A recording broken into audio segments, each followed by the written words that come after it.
да болған жоқ. Біз енді еңбектеп келе жатырған компаниямыз.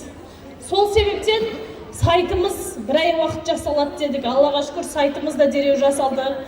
Өйткені білесіздер, консалтинг ве IT услуга қызмет көрсететін компаниялармен жұмыс жасадық сол салада. Бір айдың ішінде сайтты құрастырып шығардық, бірақ қазір толықтырулар болып жатыр. Және де мен сіздерге айтатын, бриллиант деген бізде шектеліп тұрған дәреже емес. Алла бұйыртса, бриллиант деген дәрежені сіздер көріп отырсыздар, алдыларыңызда бір кем дегенде 100 адам болды ау деймін, иә? Мен өзім санап үлгерген жоқпын, отчет жасап. Осы бриллиант деген кісілер бұл қандай кісілер? Орта есеппен жақсы жұмыс жасайтын бриллиант бізде күніне 50 мың, 100 мың теңге алатын кісілер. Аз ғой деймін, иә? Күніне 100 мың теңге кім алады? Кім алғысы келеді? Вот, енді жақсы сияқты. Сол себептен бұл кісілерге таңда дұрыстап қошемет көрсетіп жіберейікші. Барша бриллианттардың статустарыңыз қайда құтты болсын.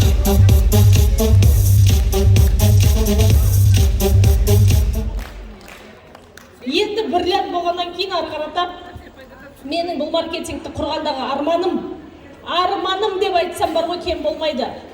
Әр қазағым айына жұмыс жасамай болсын 30 миллион, 40 миллион таба берсе екен деп армандадық. Сенесіздер ме осыған? Кім сенеді, қолын көтерсінші? Рахмет. Кім сенбейді, қолын көтерсінші? Айнагүл ханым. Қалжыңыңызға рахмет. Кім сенбейді, қолын көтерсінші? Айына 30, 40, 50 миллион жұмыс жасамай табамын ау дегенге. Залдың сыртында тұрған кісілер ме? Бәлкім дұрыс айтатын шығарсыз. Рахмет, сенімдеріңізге рахмет. Себебі шын мәнінде ғой, осы арманмен бастадық. Алла қаласа, ертең бір айдың ішінде көреміз. Уже бриллианттардан былай қарай, біз уже жарысатын боламыз, кімде қанша табыс болды деп. Кешегің өзінде кісілер менен сұрап жатыр, қызыға кім қанша тауып жатыр қазір деп. Орта есеппен, орта шамамен осы қатарға жылдамырақ қосылыңыздар. Ал енді осы бриллианттардың арасында өзі жеке шақырған 10 шақты бриллианттан асып кететін, бриллиант тәрбиелеп шығарған командасында 5 керемет кісі бар, соларды атап айтқым келіп отыр. Бұл кісілер бриллианттан кейінгі деңгей болып саналады.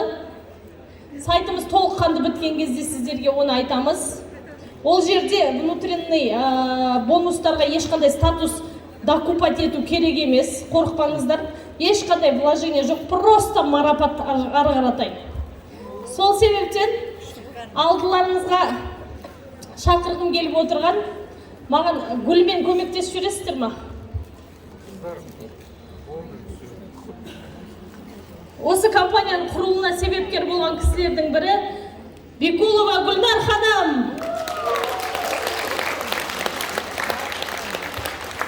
Бекулова Гүлнар ханым ортаға. Гүлнар ханым ана жерде маркетинг көрсетіп жатса, мен таңғалмаймын. Сыртта охрананы подписывать етіп жатқан шығар. Бексұлтанова Альмир ханым.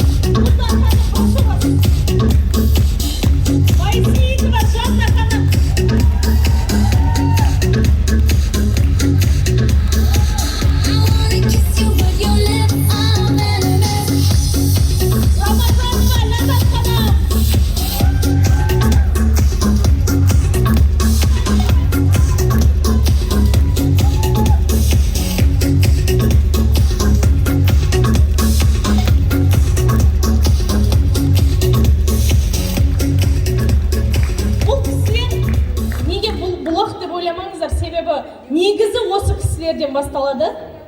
Негізі себепкерлер, бірақ бар фундаментіміз бұл емес. Осы алдындағы қатарда отырған, бірінші, екінші қатардағы отырған кісілердің барлығы біздің мықты фундаментіміз.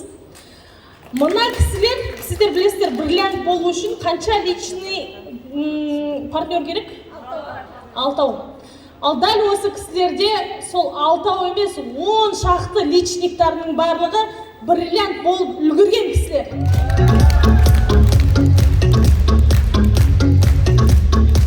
Сол себептен ол жақсы жетістік деп ойлаймын.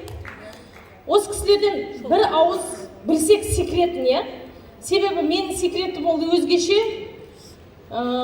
Более кейбір кісілер айтады екен, Ардақ ханым какая-то небесная, не заземленная, не ет деп айтады екен деп. Ана кісілер более заземленный. Бірақ бұл кісілердің өзі ол нәтижеге жеткен себебі өйткені ниеттер зор болды. Гүлнар ханым ниетін айтқан кезде өзін жылап қала беретін. Я не ожидала от такого мощного, прямого человека слезы. Спасибо, что вы сегодня не показали их. Надеюсь, вас тоже нормально продержитесь. Себебі жандар таза, ниеттер таза, жүректер кең кісілер да.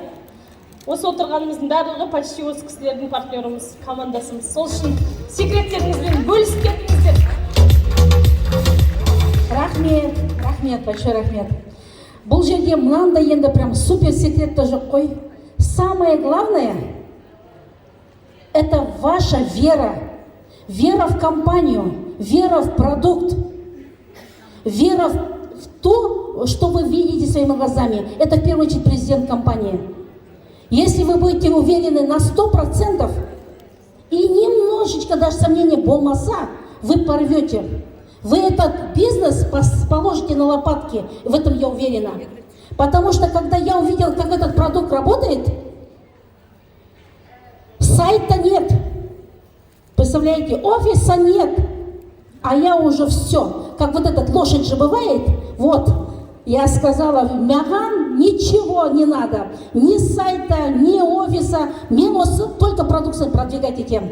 И вот сондай намерениями мы за 4,5 месяца больше 10 тысяч партнеров вошли в нашу систему, компанию. Вы представляете? Потому что не было сомнения.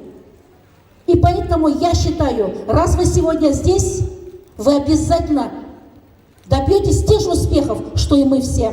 Поздравляю вас всех! Армысыздар, құрметті қауым, құрметті қазақтың қаймақтары деуге болады, және басқа ұлттан отырған кісілер. Мен қазақша сөйлеп отқан соң басқа ұлт түсінбейді ау деп жатқаным ғой. Баршаңызға сәлем бердік. Қалайсыздар, көңіл күйлеріңіз қалай? Енді мен кішкене былай толқи қоймаушы едім, бүгін менің құдағиым есіме түсіп кетті. Кешірім сұраймын. Ардақтың енесі, келін ене топырағынан жаралған дейді. Мынадай Бағдаттай күйеу баланы бізге бұйыртып, тәрбиелеп өсірген. Ардақтың енесінің сөз есіме түсіп кетті қазір шығар кезде. Мүлде басқа нәрсені айтам деп едім, бірақ мен осыны айтқым келіп тұр. Халқын, елін ойлайтын қызды маған өсіріп беріпсіз ғой деді. О кезде Ардақ не өзіме 1% қалдырсам, 99% халыққа берсем екен. Қазақтың қаншама мықты қаймақтары әртүрлі бизнестерде жүріп қалталарына бос жүр ғой мама деген кезде мен ондай болуы мүмкін емес дедім. Бірақ дәл сол кезде оның енесі менің жанымда отырып, оны Ардақ қана жасайды, құдағи, Ардақ қана жасайды, жасаса деді. Міне сол нәрсенің бүгін куәсі болып отырсыздар. Баршаңыздың қадамдарыңызға гүл бітсін дейміз. Шын мәнінде енесі сенген келін, мен ойлаймын, ол ең жоғарғы бағадағы келін деп ойлаймын. Өз қызын мақтап жіберді демеңіздер, бірақ дегенмен де шын мәнінде дәл енесінің копиясы Ардақ. Мүлде маған ұқсамайды.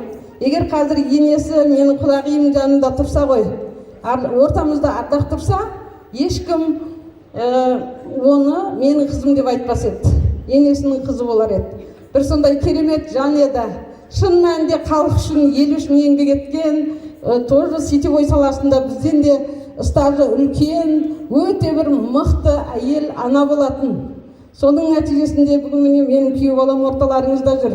Осы Бағдаттың арқасында Ардақ жайнап, жадырап, халқын, елін ойлап, жағдайларын ойлап, сөйтіп жүр. Міне бәрі бір Бағдаттың арқасы. Сол үшін қол соғып қойсаңыздар.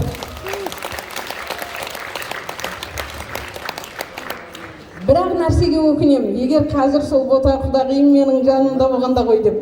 Екеуміз сонша армандап едік.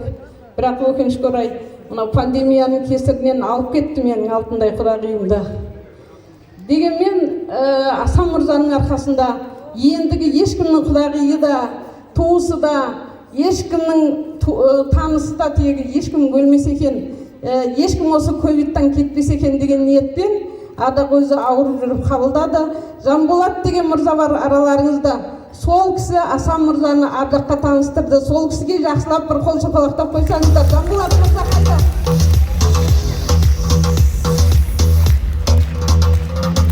Жанболат қайдасыз?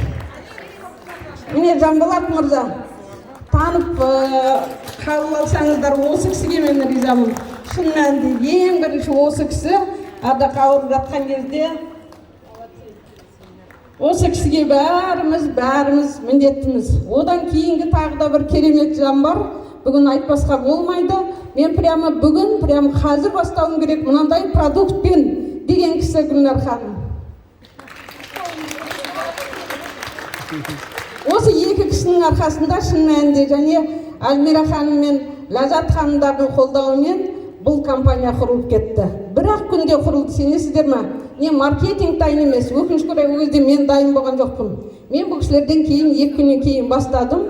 Тем не менее, халқы, елі, жұрты осы ардақтай қызын білсе екен, таныса екен, осының қарапайым ғана кез келген кісі, ешқашан бизнеспен айналыспаған, мүлде бизнес жайлы білмейтін, тіпті сетевой десе шошып қашып жүретін адамдар осы жерден ақша тапса екен деген ниетпен мен қолға алдым. Жалпы мен қолға алуыма, бизнесті қабылдауыма себепші болған араларыңызда жаңа ән салған Ханипа деген ханым отыр, орталарыңызда бір тұрып қойсаңыз орныңыздан. Осы кісі болды мені қабылдатқан, шешім қабылдатқан. Жетісайдан келіп мүлде басқа бағытта, мен психоаналитикпін. Бұл кісі сертификат алуға маған оқуға келген болатын мүлде. Асан мырзаны танитын болып шықты. Сөйтіп Асан мырзаны мен білемін, ол кісінің продуктысын білемін мен. Сондықтан да мына бизнесті бізге жасау керек, біз сіздің артыңыздан тіркелуіміз керек деген міне осы кісі араларыңызда отыр. Және мен осы жерде психоаналитик шәкірттерім отыр. 12 адам бір күнде сіз бастасаңыз, біз сізбен бірге 49-мен бастаймыз деген болатын. Менде сол кісілердің барлығы қазір араларыңызда. Істегені бар, істемегені бар, бәрі бірлік болды. Соған сенесіздер ме сіздер? Сол бірінші күні бастаған 12 адам бірлік болды араларыңызда. Тағы бір 2 бірлік бар. Үйінде жатып бірлік болып кеткендер бар. Шын мәнінде кез келген кісі жасай алады, уақыттарыңыз көп болмай-ақ қояйын. Тек сенім деген нәрсе ең керемет дүние. Бүгін мынау сенімсіздік, үрей, күдік, күмән деген бүкіл адамның жолын байлайтын, алға қарай сізді шақ бастырмайтын сондай бір сұмдық блоктар бар. Блок деген білесіздер ғой, өзіңнің жолыңды өзің жабу дейді.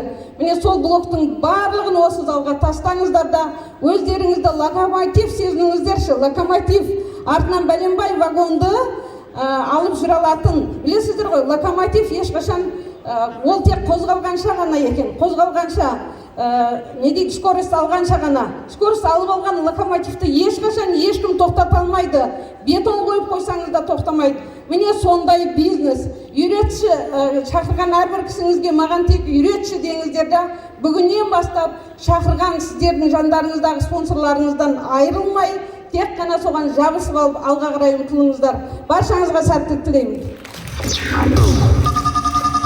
Уважаемые партнеры, благодарим компанию, знаете, такая благодарность компании, что он дает нам здоровье и финансовую независимость. Моей команде, которая международная, которая открывает страны международные, также у меня есть казахстанская компания, которая с благодарностью, благодарю команду, они приходят ко мне за, скажем так, за благополучие. У всех у нас есть за спиной кредиты, семья, да? Вот как раз в этой компании мы получаем независимость, такую независимость, как наша страна получила 16 декабря, 30-летием. С праздником вас, дорогие казахстанцы! Извините, что на русском языке, будем говорить в следующий раз на казахском. добро пожаловать в компанию. Компания, которая дает во всем независимость. Раскрепощенность такая, знаете, будете летать. Здесь сидящие все партнеры, будете вы бриллиантами. Ощутите такое же, знаете, невесомость, что вы бриллианты, что вы дали людям возможность заработать, встать на ноги. У меня такое же, знаете, благодарность команде, которая и компании, команда приходит когда и говорят, да, действительно, если в этой компании финансы, можно ли заработать, не будет ли завтра будущее, как будет будущее? Будущее очень большое. С таким маркетингом, ребята, можно весь мир завоевать. В любой точке мира вы заработаете себе квартиру. Сейчас мы все на автобонусах. Автобонусы вот со статуса изумруда. Давайте, к мечте своей идите. Любой автомобиль будет в вашем доме, в вашем дворе стоять. Любая квартира, дом, во всем мире, в любой точке ткните, и будете у вас там ваша дом мечты, которую создала нам Ардак Маратовна. Спасибо ей. Кешірім сұраймын, Асан мырзаны қалай танитын Жанболат мырза айтып кетсінші. Мықты бриллиант, бұл кісі Асан мырзаны сізбен бізге әкеп отырғандығын сәл естіп қалайық. Ассаламалейкум ва рахматуллахи ва баракату. Құрметті көпшілік қауым. Енді Асан мырзаны үлкен ғалымдармен араласушы едім, сол кісілер мені таныстырып отырды. Осындай өнімдері бар, сіз осындай өніммен жұмыс істеуші едіңіз ғой деп осындай. Өнімнің артықшылығын аптекаға толық медицинский қағаздармен толық дайындалғанын көрдім. Онан кейін бар ол кісінің өзі осы өнім бүкіл халыққа жеткенін қалады. Сөйлескен кезде. Сондықтан осы өнімді бүкіл халыққа жеткізу үшін осындай қыздар бар. Сол қыздармен бірге осыны шешейік деп мен ұсыныс жасадым. Ол кісі қабылдады. Осының арқасында осындай компания құрылып отыр. Асан Продекс деген.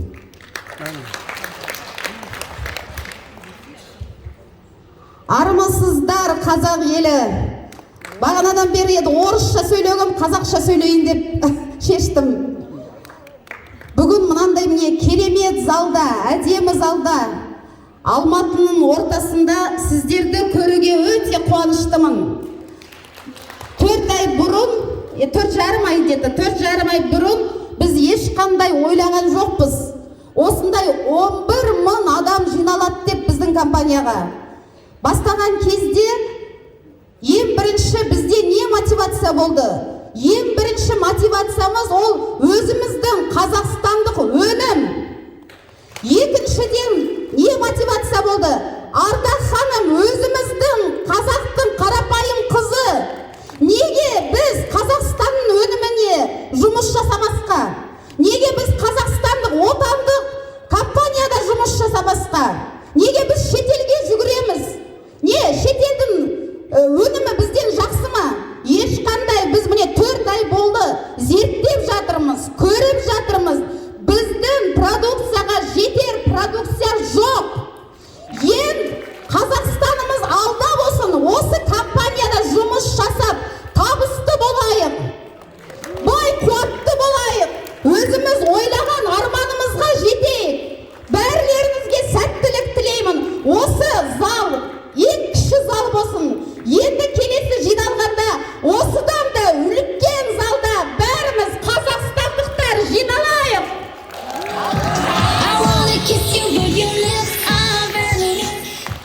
Қайырлы күн серіктестер, қайырлы күн жаңадан келіп отырған қонақтар. Енді осы жерде қонақтардың көбісінде негатив болған шығар. Негатив менде болды. Осыдан 4 ай бұрын Альмира ханым келіп, маған осы программаны айтып, продукцияны көрсетіп, бірақ сайт жоқ дегенде, мен бұл қызды 2 күн қинадым. 2 күн менден шыққан негативті көрсеңіздер. Өйткені енді неше түрлі сайтта жиналып қалған негатив қой. Соның бәрін Альмираға шығардым. Енді сол үшінші күні уже Альмира шаршап, уже аны да түсіреді. Бір жеріне бір не алып қалатын не жоқ қой. Маркетинг шикарный, продукция шикарный, ақша күнде. Соның бәріне қарап отырып біз жұмыс жасап бастадық. Жұмыс жасап бастаған кезде біздің ең бірінші табысымыз бір күнде 5000 теңге болды. Ол, ес деп қоямыз. Келесі күні 10.000 теңге, 15.000 теңге сөйтіп біздің командамыз қазір бүкіл Қазақстанда бар. Павлодар, Уральск, Талдықорған, Аягөз, Семей, Алматы, Талғар, осы команданың бәрі бізге қатты мотивация, керемет бір көмек көрсетіп, осылай біз өрлеп өсіп кеттік десек болады. Сондықтан мен сіздердің бәрілеріңізге тілерім, негативтарыңызды алып тастаңыздар. Тек қана алға, ақша өзі келеді, продукция ол өзі жұмыс жасап жатыр.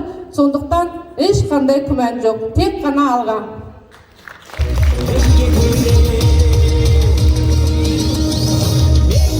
Мен бойымдағы қан қазақ, мен қазақпын, мен шырқайтын ән қазақ. Бір қазақтың бақыты мен бағына, бар жанымен қуанса екен бар қазақ. Мен қазақпын, түрім қазақ, тіл қазақ. Мен қазақпын, мен айтатын жыр қазақ. Сүйеу болсын, тіреу болсын мың қазақ. Сүрінгенде, бүлінгенде бір қазақ. Қазақ болып тумағанда нетем, қалай басқа байрақтарды көтерем. Жете бердей қазынамнан айрылып, шет атамды жаттай алмай кетерем. Қазақ болып тумағанда шапалақтарыңыз, қошеметтеріңіз алдарыңызға. Бүгінгі компаниямыздың көшбасшыларына бір қошеметтеріңіз, бриллианттарына бір қошемет ағайын. Барлықтарыңыз бриллиант болыңыздар, қамтар мен мырзалар. мен шырқайтын ән қазақ.